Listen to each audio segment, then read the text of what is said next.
Welcome to The Explainer. We're going to jump right in today and talk about a single day, a single event that became this huge turning point in the fight against apartheid. I'm talking, of course, about the Soweto Uprising. So, let's set the scene. It's a day that starts with protest but ends in tragedy. You've got thousands of students, many of them just kids, marching peacefully through the streets. And then, the apartheid state meets them with unbelievable force. It's a day that changes everything, not just for South Africa, but for how the entire world sees it.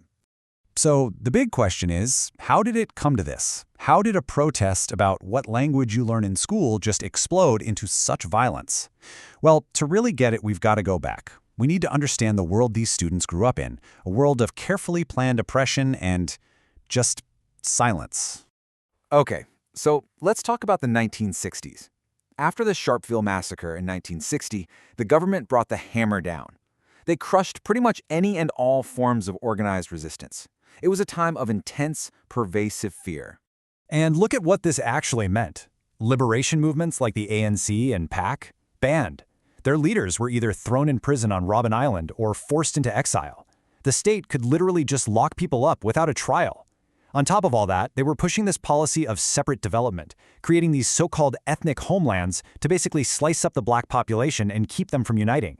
It created a total political vacuum, where it seemed like the state had absolute control. But here's the thing about a vacuum.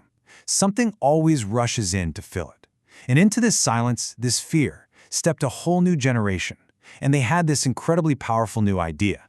At the forefront of it all was a charismatic medical student named Steve Biko. And believe me, he was about to change the game entirely. And this quote from Biko, wow, it just says it all. Think about that for a second. He's arguing that the real fight, the first fight, isn't with guns in the streets. It's a psychological battle. It's a war fought inside your own head. So what he was calling for was this complete mental overhaul. He saw that decades of apartheid hadn't just oppressed people physically, it had psychologically convinced many that they were inferior. It was a prison of the mind. So Biko's idea was simple but revolutionary. Before you can be free physically, you have to break those mental chains. And that's exactly why Black consciousness was so powerful. This wasn't just another political party, you know? It was an attitude, a whole new way of life.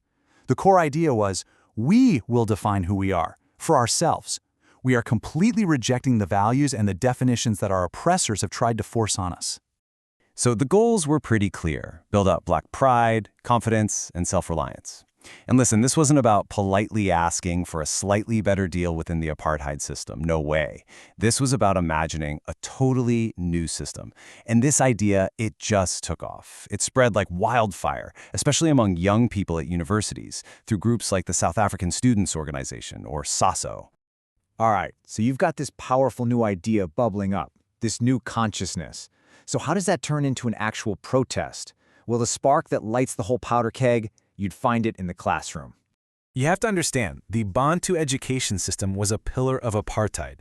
And let's be blunt, it was designed from the ground up to fail. Its whole purpose was to create a workforce for unskilled labor, to crush ambition, to teach Black South Africans that their place was at the bottom. It was a system built for servitude. So now, put yourself in the shoes of a student in the 70s. You're filled with these new ideas from Biko, this new sense of pride from Black consciousness. And then you have to go to a school that is literally designed to tell you that you're worthless. It wasn't just a bad school system anymore. It was a deep, personal, and totally intolerable insult. And then came the final straw. In 1975, the government decreed that key subjects had to be taught in Afrikaans. To the students, Afrikaans was the language of the oppressor. This wasn't just an education policy, it was an act of cultural domination. That was the breaking point. A student group inspired by Biko, the South African Students Movement, or SAM, began organizing a massive protest. So on June 16, 1976, what started as a peaceful march of about 20,000 students in Soweto was about to escalate into a nationwide uprising that would shake the apartheid state to its very foundations. The state's response was immediate and absolutely merciless. Police opened fire on marching children with tear gas and live ammunition. A protest instantly became a massacre. And those images of armed police shooting at unarmed students, they went global, igniting riots across the country and changing the struggle forever. The official government numbers were much lower, but it's widely estimated that around 700 people were killed. And remember, Many of them were children. The sheer brutality of it was staggering, and it sent shockwaves across the entire globe. But this is where the regime made a fatal mistake. They thought they could crush this movement with force. But what they actually did was create an even greater wave of resistance. The next year, they murdered Steve Biko in police custody, turning him into a martyr. They banned the organizations, but it completely backfired. Thousands of young, now radicalized people fled the country to join the armed struggle. The resistance didn't die, it got stronger. So, looking back, the Soweto Uprising was an unbelievable tragedy. There's no doubt about that. But it was also, without question, a definitive turning point. It really marked the beginning of the end for apartheid and set South Africa on that long, painful road to democracy. You can literally draw a straight line from 1976 to 1994. The spirit of Biko and the sacrifice of the Soweto generation, that's what fueled almost 2 more decades of nonstop resistance inside the country and massive pressure from the outside. And that is what finally forced the regime to release Nelson Mandela and come to the negotiating table. And I think that's the real takeaway here. The fight for freedom wasn't just one with politics or armed struggle, it was one, first and foremost, in the mind.